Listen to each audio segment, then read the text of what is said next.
Saudara-saudariku yang terkasih dalam Kristus, selamat bertemu kembali dalam kutipan Injil dan renungan harian pada hari ini. Salam sejahtera buat saudara-saudari semua dimanapun Anda berada. Damai dan sukacita oleh Roh Kudus melimpahi dalam hati dan kehidupan saudara-saudari semua. Amin.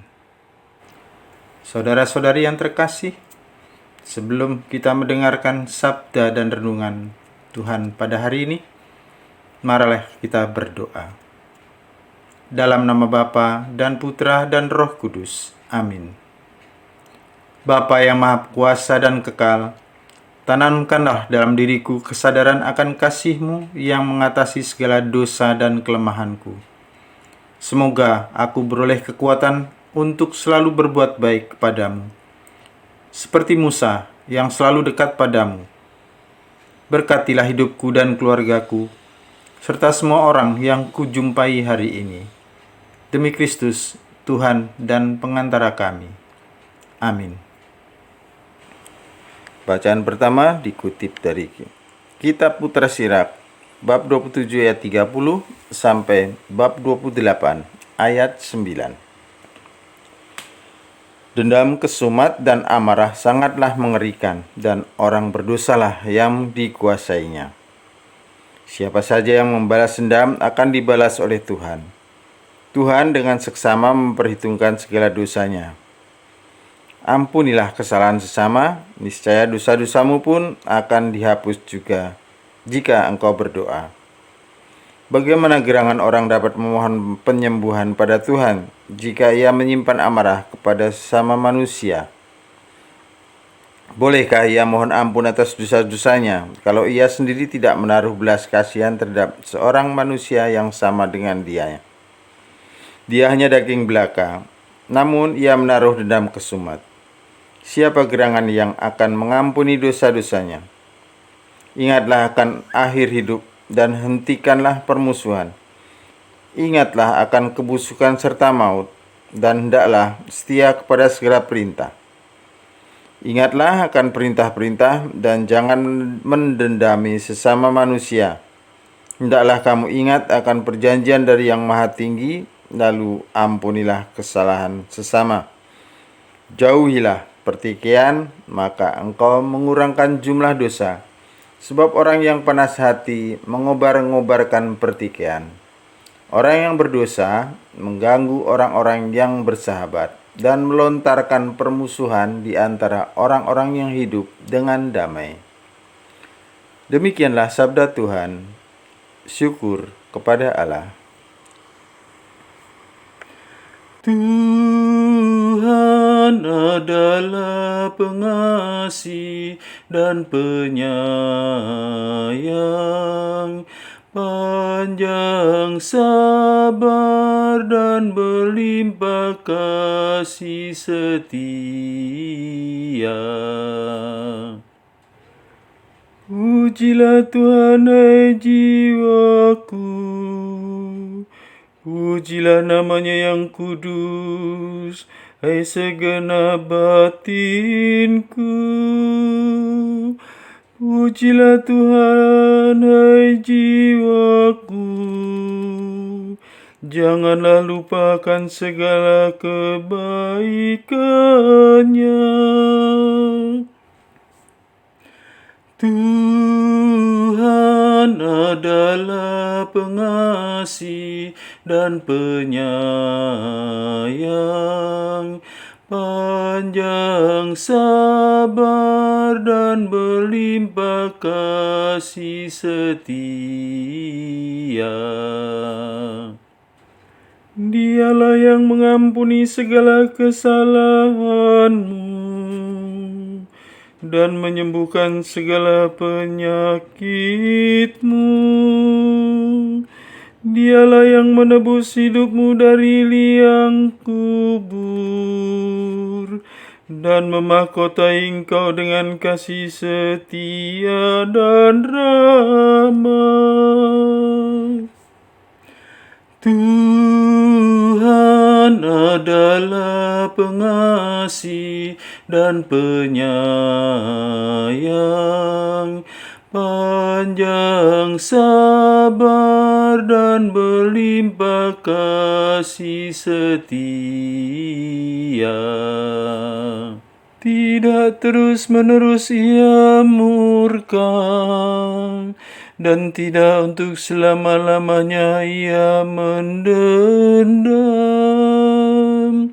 Tidak pernah ia memperlakukan kita setimpal dengan dosa kita, atau membalas kita setimpal dengan kesalahan kita. Tuhan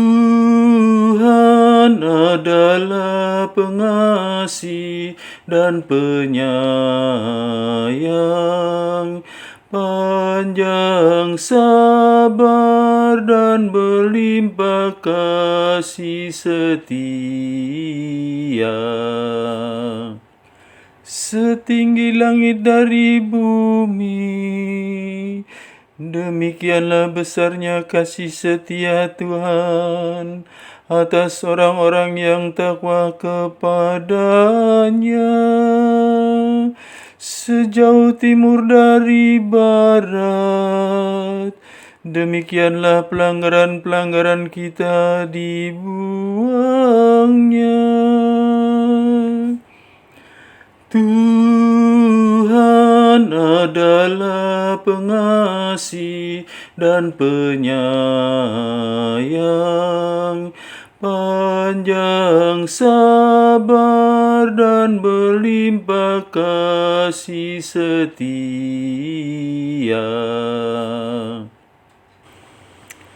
Bacaan kedua dikutip dari surat Rasul Paulus kepada jemaat di Roma, bab 14 ayat 7 sampai ayat 9. Saudara-saudara, tidak ada seorang pun di antara kita yang hidup untuk dirinya sendiri, dan tidak ada seorang pun yang mati untuk dirinya sendiri. Sebab jika kita hidup bagi Tuhan, dan jika kita mati bagi Tuhan. Jadi entah hidup atau entah mati, kita tetap milik Tuhan. Sebab untuk itulah Kristus telah mati dan hidup kembali, supaya ia menjadi Tuhan baik atas orang-orang mati maupun atas orang-orang hidup. Demikianlah sabda Tuhan. Syukur kepada Allah. Haleluya. Haleluya. Haleluya. Haleluya. Perintah baru kuberikan kepadamu, sabda Tuhan, yaitu supaya kamu saling mengasihi, sama seperti aku telah mengasihi kamu. Haleluya. Haleluya.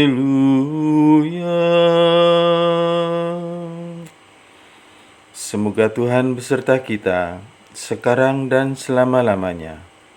Inilah Injil suci menurut Matius bab 18 ayat 21 sampai ayat 35. Dimuliakanlah Tuhan. Sekali peristiwa, datanglah Petrus kepada Yesus dan berkata, "Tuhan, sampai berapa kali aku harus mengampuni saudaraku jika ia berbuat dosa terhadap aku? Sampai 7 kali?"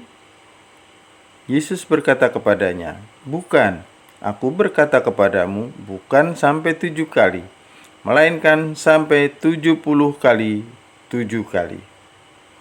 Sebab hal kerajaan surga seumpama seorang raja yang hendak mengandalkan perhitungan dengan hamba-hambanya. Setelah ia mulai mengadakan perhitungan itu, dihadapkanlah kepadanya seorang yang berutang 10.000 talenta. Tetapi karena orang itu tidak mampu melunasi hutangnya, raja itu memerintahkan supaya ia dijual beserta anak istrinya dan segala miliknya untuk melunasi hutangnya.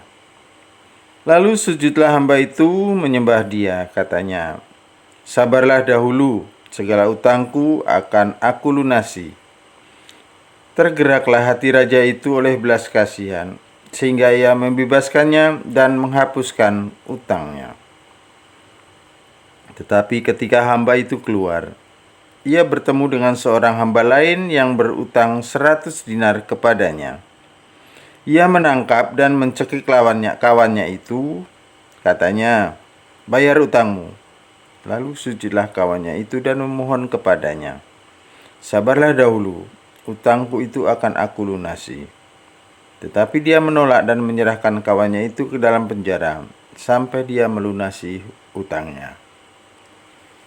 Melihat kawan-kawannya yang lain sangat sedih, lalu menyampaikan segala hal yang terjadi kepada tuan mereka. Lalu raja itu menyuruh memanggil hamba pertama tadi dan berkata kepadanya, hai hamba yang jahat, seluruh utangmu telah kuhapuskan karena engkau memohon kepadaku. Bukankah engkau pun harus mengasihi kawanmu seperti aku telah mengasihani engkau? Maka marahlah tuannya itu dan menyerahkan dia kepada Al-Guju sampai dia melunasi seluruh hutangnya. Demikianlah juga Bapakku di surga akan berbuat terhadap kamu apabila kamu masing-masing tidak mengampuni saudaramu dengan segenap hatimu. Demikianlah sabda Tuhan. Terpujilah Kristus. Saudara-saudaraku yang terkasih, kalau kita membaca berita baik di koran atau mendengar televisi ataupun media online, perlakuan hukum di negara kita begitu timpang. Kita kerap membaca berita orang yang mencuri seekor ayam dipukuli sampai babak belur, bahkan sampai meninggal. Sedangkan orang yang merampok uang rakyat berjuta-juta, bahkan bertriliun-triliun, masih dapat berlenggang kangkung, berlenggak-lenggok hidup di alam bebas. Dunia kita ini memang sudah terbolak-balik. Pengampunan itu membebaskan dan memberikan pembaharuan hidup. Segala beban dibebaskan. Namun, bila kita belum percaya pada pengampunan dan belum mampu mengampuni diri sendiri, maka kita hidup sebagai orang yang masih mempunyai rasa sakit hati terhadap orang lain.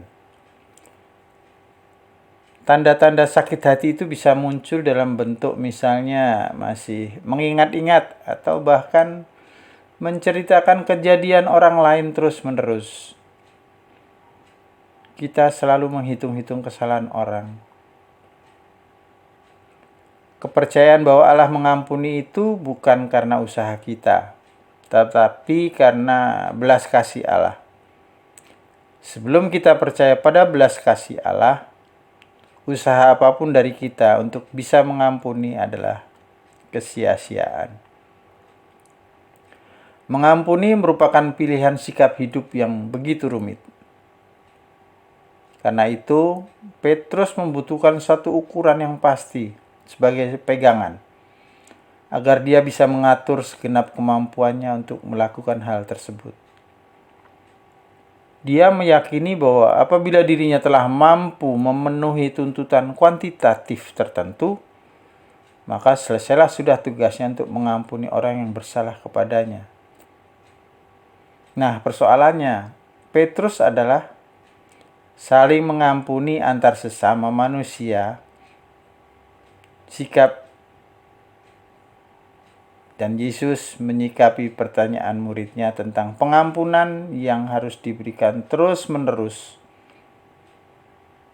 Inilah sikap Tuhan yang selalu mengampuni kita. Tuhan selalu terbuka dan menawarkan pengampunan kepada kita. Memang kita tidak mudah mengampuni kesalahan sesama, apalagi mereka yang menyakiti hati. Begitu sulit mengampuni, menjadi tanda bahwa kita belum sungguh-sungguh mengalami kasih Tuhan. Kita seringkali berfokus pada diri dan kepentingan diri sendiri, seolah hanya kita yang ingin selamat. Kita perlu menyadari bahwa kita pun ikut bertanggung jawab atas keselamatan orang lain.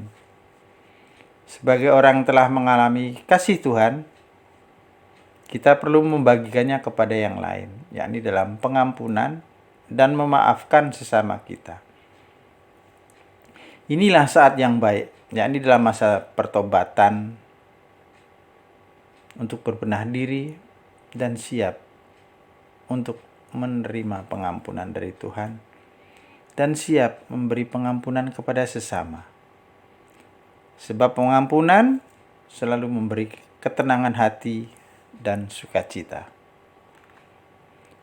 Yesus meminta Petrus dan kita semua yang percaya kepadanya untuk mengampuni dengan sepenuh hati tanpa batas kuantitatif tertentu.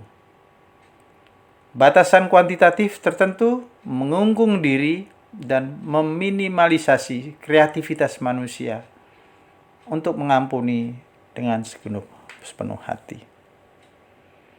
Tetap semangat selalu, selamat berkarya, sehat, dan bahagia selalu. Berkah dalam, Tuhan memberkati. Amin. Kemuliaan kepada Bapa dan Putra dan Roh Kudus, seperti pada permulaan, sekarang, selalu, dan sepanjang segala abad. Amin. Bapa kami yang ada di surga, dimuliakanlah namamu, datanglah kerajaanmu, jadilah kehendak-Mu di atas bumi seperti di dalam surga. Berilah kami rejeki pada hari ini, dan ampunilah kesalahan kami, seperti kami pun mengampuni yang bersalah kepada kami. Dan janganlah masukkan kami ke dalam percobaan, tetapi bebaskanlah kami dari yang jahat. Amin. Dalam nama Bapa dan Putra dan Roh Kudus. Amin.